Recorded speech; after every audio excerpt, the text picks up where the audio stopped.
Today I'm going to be doing my Chapter 19 summary, so I hope you enjoy it.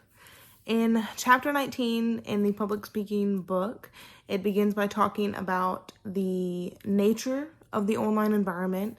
And this involves proving that you don't have the same relationship with the audience online as you would in person. And it pretty much proves this by stating that you don't understand what they're doing at that moment, so you can't redirect their attention back to you. They could be looking at a window, they could be scrolling through Facebook, and you can't really do anything about it because you don't even see that they're doing it. It then goes on to talk about the types of online speeches that they have, where it's two different types, and it's one of them is a recorded online speech, which is just a speech that you record and you put online for other people to look at and see. And then they have the live recorded feed or something like that. Real-time online speech. That's what it's called. Sorry. And this is something that is used with Zoom or Skype or WebEx or any type of online like video feed, which they log on and then you can log on to it as well. And it's a real-time speech that they're giving, which means that you could have the chance to interact and do things of that sort. After that, it talks about the guidelines for online speeches, which are adapting to nonverbal communication, remembering to not forget the audience. So, relating back to them at any point that you can without being too over,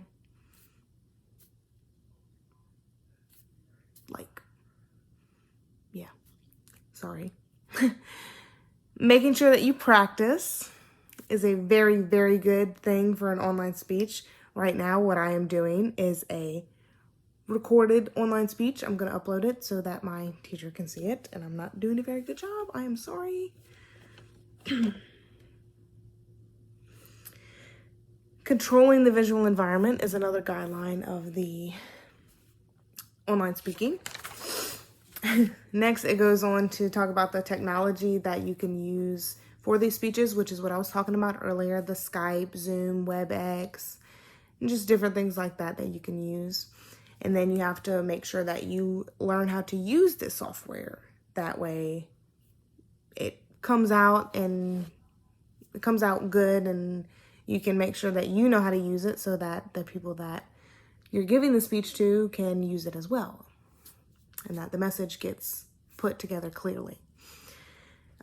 Another thing is that it talks about in Chapter 19 is to always have a backup plan, because there's no telling what could happen with, technology, online, anything like that. Backups could include moving the speech to like audio only in case you're having any video problems.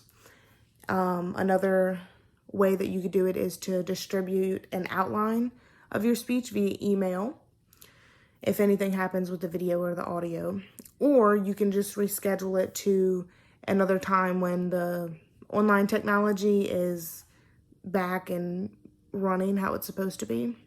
And then the last thing that it talks about in Chapter 19 is a sample speech with commentary, which pretty much demonstrates how to apply all of these principles that it talks about in Chapter 19 to online speaking. And it uses a layout to explain the actions of the speaker during the speech.